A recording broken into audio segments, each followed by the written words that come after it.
Our talk for this morning is Mystical Kingdom of Embodied Spirit. That, of course, is referring to Malkuth.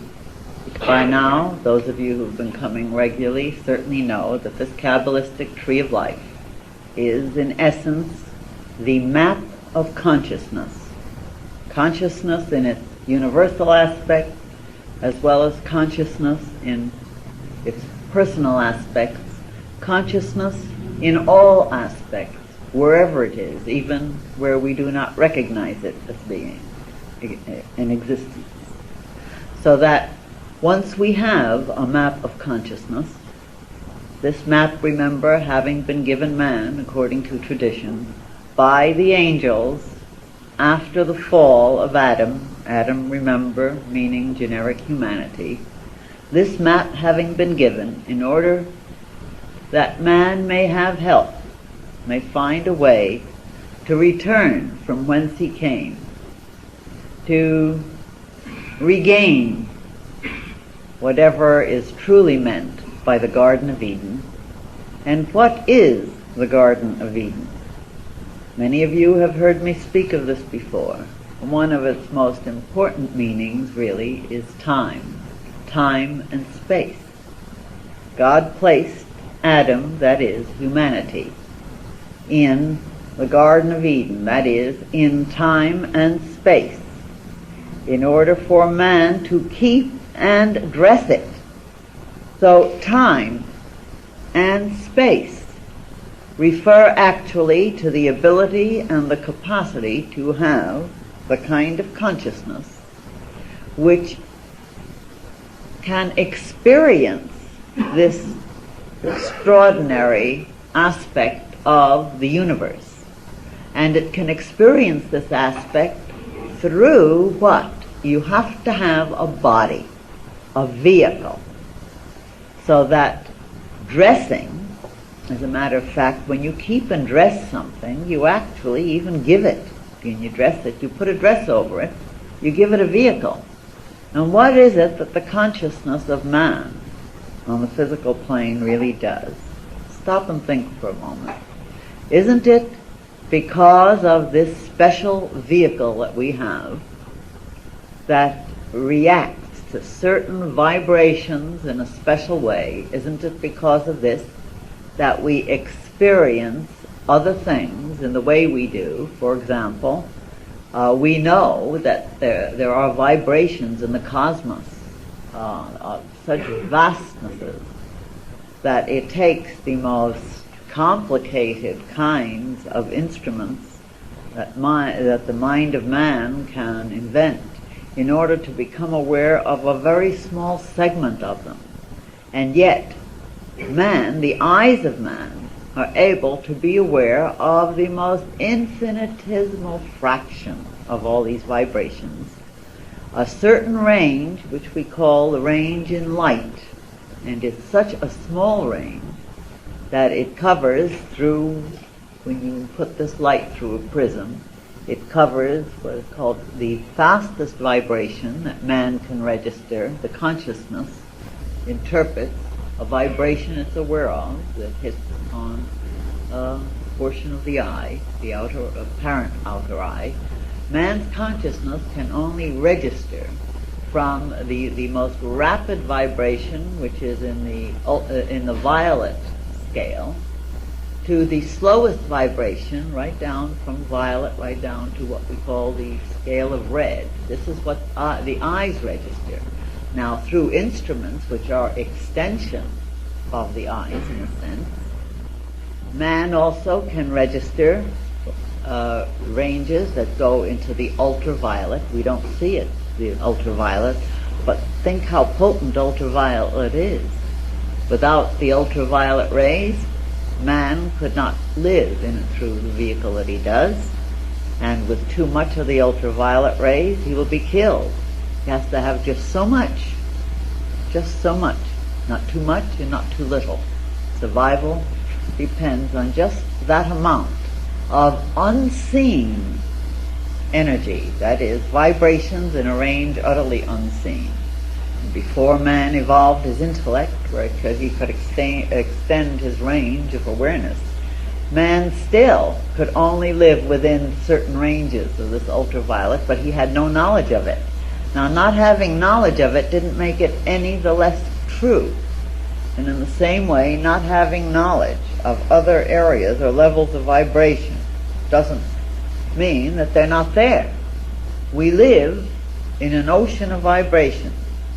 But when we have what we call a physical body, we are aware of only a segment of these vibrations.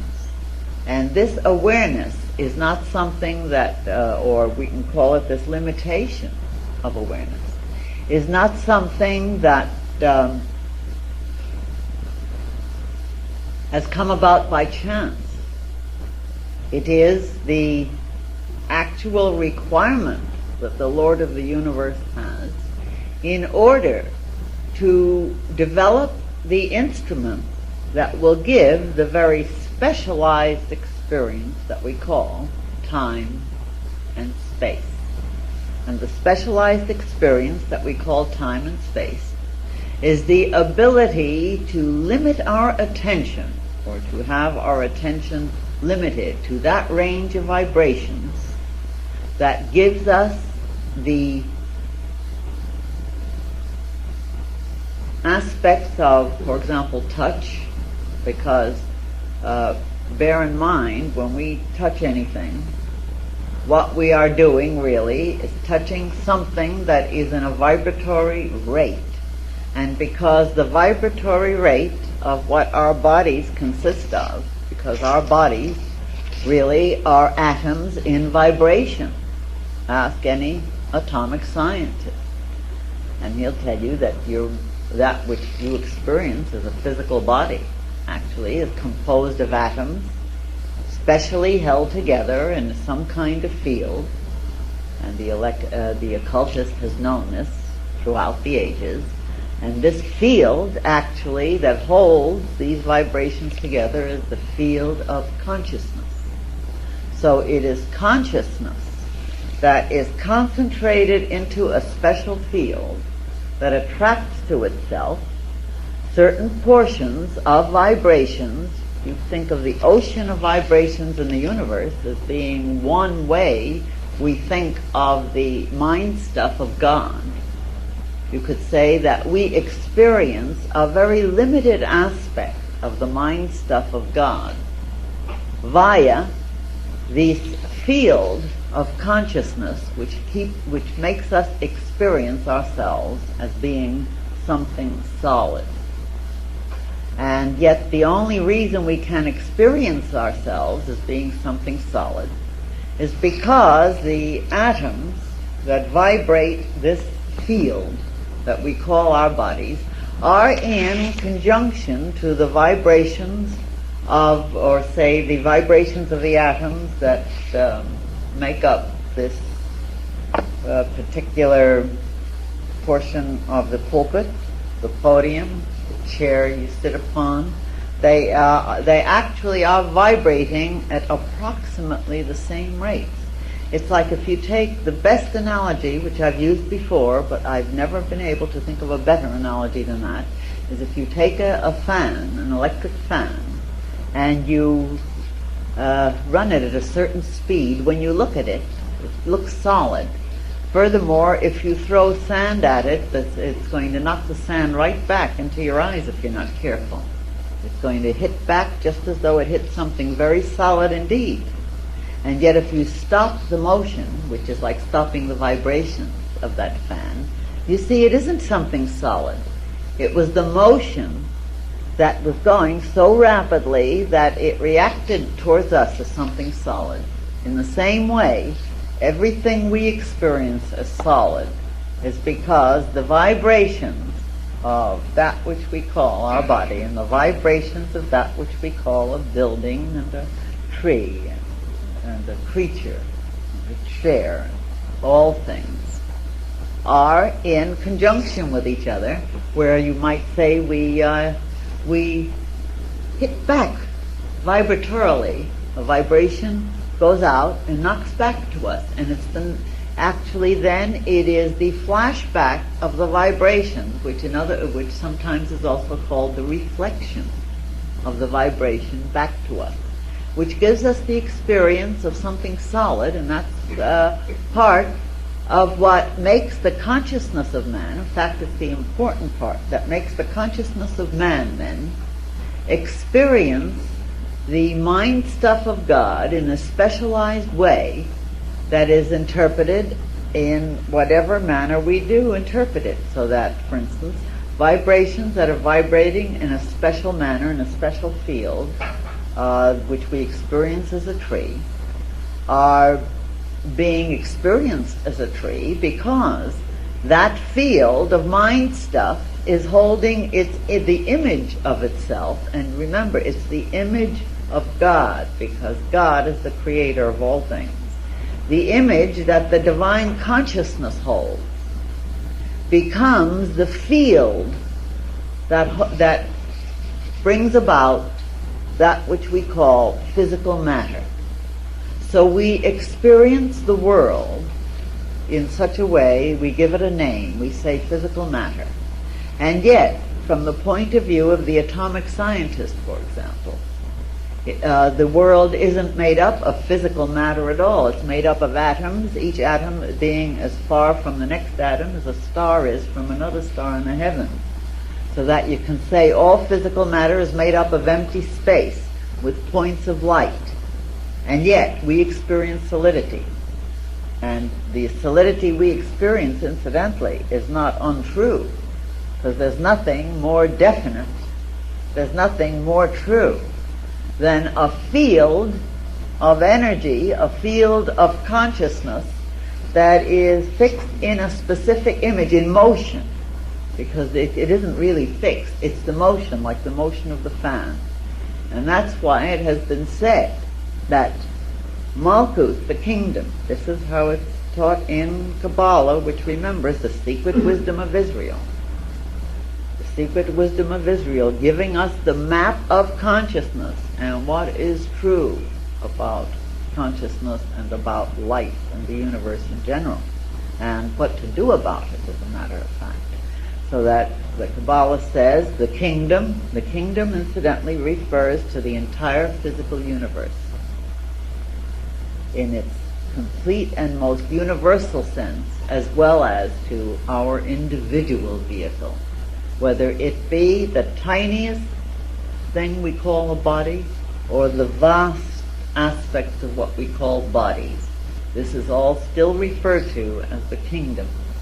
And the Kabbalist is taught that this kingdom, that is the physical universe, our physical body as well as all physical bodies like stars and so on, this kingdom, this Malkuth, is in Kether, that's the one, the crown. And that means the one, the indivisible, the I am that I am, remember. Malkuth, the kingdom, is in Kether, the crown, the one. And that's the cosmic self. And that one, the only, the indivisible, the cosmic self, is in the kingdom. Malkuth, the physical universe, but after another manner. Now what do they mean, but after another manner? It's in a different way, obviously. So that what we are being told, what we are being taught, is that the entire physical universe is inside of God, the one, the only, the indivisible. Furthermore, God, the one, the only, the indivisible, the I am that I am, the cosmic self, is in the physical universe, but in a different way. And it is our work, our great work, it is also our privilege, those of us who've been guided here, to receive the secret wisdom of Israel, its teaching and its training. It is our privilege to come to understand the significance of this, to be taught what to do about this particular principle, so that we will definitely and consciously know, not just accept as a theory, but know by direct experience that I am in the cosmic self, and the cosmic self is in me. Not just me, my soul. Not just me, my spirit. The mystical kingdom of embodied spirit is the title of this talk. And what we are attempting to help you to see is that everything we call physical is spirit. Let's call it condensed spirit, or let's call it spirit in a special rate of vibratory motion, so that it is experienced as something other than spirit, because we have come to separate the idea of what is physical and what is spiritual.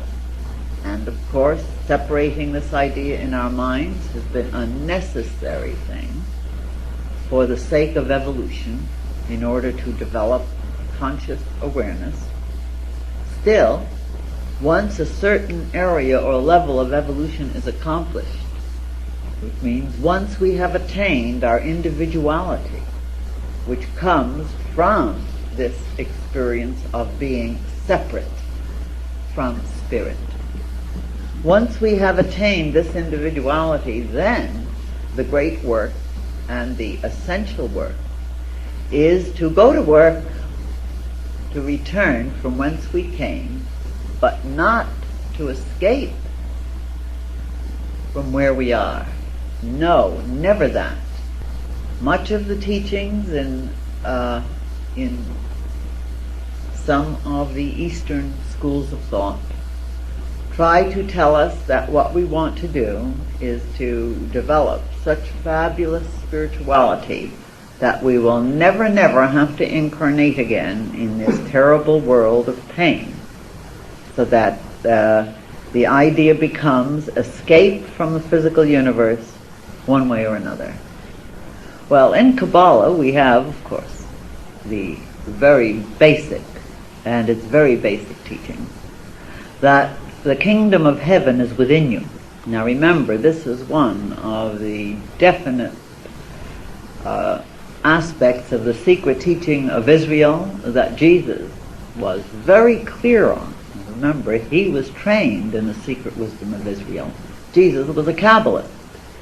Otherwise, he could not have had this knowledge, because this is where all the knowledge has been taught down through these thousands of years. And he had attained, through this training, the discipline, and having gained these levels of awareness, traveling these paths of return, using this map to bring attainment to himself. And he was ready for this attainment. And he made it very clear, the kingdom of heaven is within. In other words, what the thing Jesus was trying to say, and the thing Kabbalah attempts to explain consistently, is that whatever our state of consciousness, that is where we are. The state of consciousness is hell, so we're in hell. Where else can hell be? The state of consciousness is heaven, we're in heaven. Where else can heaven be? Consciousness is all there is. What we call the physical universe is not what it seems. The physical universe cannot be separated from the divine beingness. How could it be? Then it's saying that there's something that's outside of God, which is an utter impossibility. God is all there is. Therefore, the physical universe cannot be outside. So if we experience hell, it's because our consciousness has not yet learned how to experience heaven. And it's not going to learn how to experience heaven in some non-physical by and byness, even though there are levels or planes of being that are non-physical. This is true. Still, when you remember the theory of reincarnation, which is a definite aspect of Kabbalah, you must remember that the soul must keep coming back, or put it another way, the soul must dress itself, to dress and keep itself in the garden of time and space over and over again, until it learns how to bring the kingdom of heaven to earth by developing that kind of consciousness. This kind of knowing wraps itself around this planet and beyond, because consciousness is not limited to the body. It uses the body for specialized seeing, specialized touching, specialized tasting, specialized hearing. And that specialized is something so precious, so utterly treasured, because it's specialized. And it is so specially treasured and loved because the consciousness isn't limited to that. It is therefore able to more appreciate the miracle and beauty of your fantastic apparent limitation. Therefore, one who has experienced true cosmic awareness loves your limitation. Isn't that nice? Think about it for a moment. Loves it not as something that they want you to be enslaved in. Loves it because it is something special to you, and knows you cannot be enslaved in it even if you think you are temporarily. Knowing that your consciousness is something vaster even if you are not consciously aware of it yet. Because any place your consciousness sweeps, you see, you are in your inmost self. Kether, the one, the only, the indivisible, the cosmic self. Your I am is not any separate something from that. And so when your consciousness sweeps to a star, it's there, even though you have not yet developed the organs in this dress, this raiment of the divine you call the body. Well, you have not yet evolved the organs to be able to be aware of this fully, or perhaps even partially. In other words, once we attain to a specific goal, and every goal has to be attained in and through the kingdom. The kingdom is the flower of the tree. That's why, you know, the Kabbalistic tree of life is thought of very often as being the upper part that we call upper is really the root of the tree into the limitless light, the Ein Sof hour. And it's said to hang downward, more or less. And experiencing the physical universe in all its ways is the fruit of the tree. But after the perfection of the fruit, which means after we have perfected a vehicle in and through which our 7 inner holy planets, also called the 7 chakras, have become fully awakened, so that we can experience ourselves as being the divine incarnate, so that we can experience the tree as being God, mystical expression, so that we can experience all physical things in such a way as to know this is the mystery and miracle of divinity, so that we can walk in awe and in magic, really magic. Walk that way because we see the physical universe for what it is, rather than for what we thought it was. When we attain to that goal, from that, just like a fruit always has the seed, and you take the seed, and from the seed you can plant a new tree, from one goal, say the attainment of whatever is considered cosmic consciousness and the perfection of this particular vehicle, from this will come other goals and other cycles of vast infinity. The point that we have to be able to make, basically, is that an entire spiritual discipline, a very different kind of spiritual discipline, has to be built up into our minds. And we have to practice this. We have to come to see that people who act egotistical are really expressing an inferiority complex, not a recognition of who and what they are. When we practice knowing who and what we are, we're not going to be egotistical, because knowing who and what we are means that we're looking at all of the universe in the same way. Therefore, the divine is in the kingdom, but after another fashion, after another manner, in such a way that not only do we start recognizing this in ourselves by practicing it and looking in the mirror and saying, look at the miracle God hath wrought. You see, not until we can look upon our personalities with its physical vehicle as, after all, belonging to God, basically, are we going to be in a position to figure, of course it's lovable. If it belongs to God, it's lovable.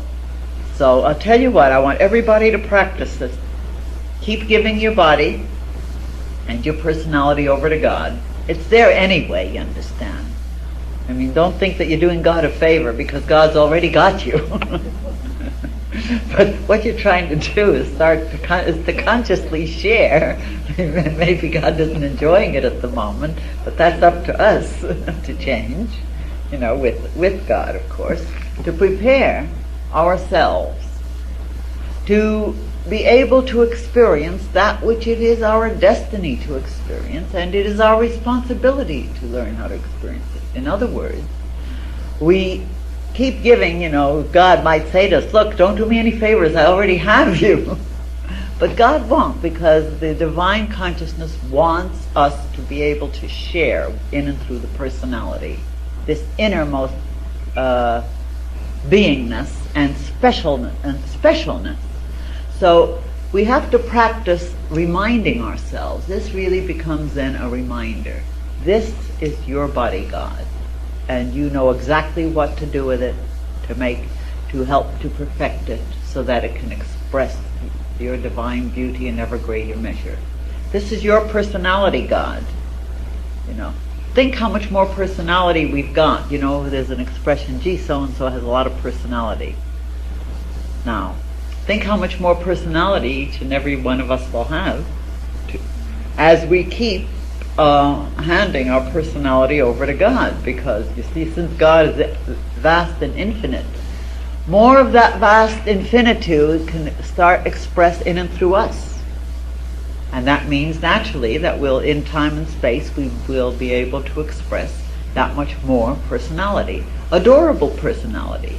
Because surely, if we can adore our own children and our pets, we cannot figure that the divine is going to feel any less that way towards its children, our personalities, our vehicles, and so on. So we have to keep offering our personality, our vehicles to God, more because it's a reminder to ourselves.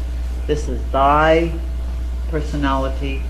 I want thy vision through my eyes. And when you look at a tree, keep saying, God is seeing this tree through me. You are worrying about your personality. God, this is your personality. And if it's your personality, I have to be quite adorable, don't I? Would you think God's personality can be less? The more we let God's personality express through us, the more adorable we're going to be, because you see, nothing can resist God, and yet God is in you. So to the degree that you walk God, think God, talk God, but don't try to get away from the physical, because that's blaspheming God's raiment and vehicle. It's in and through the physical that all this must come and develop. Then we will be able to touch everything with this reverence. We will be able to train ourselves so to do. And we will see that every sorrow of yesterday, every agony, every pain, illness, whether it be of the body or of the spirit, has been a divine and loving preparation to give us the capacity to look and to say, there is the mysterious manifestation of God.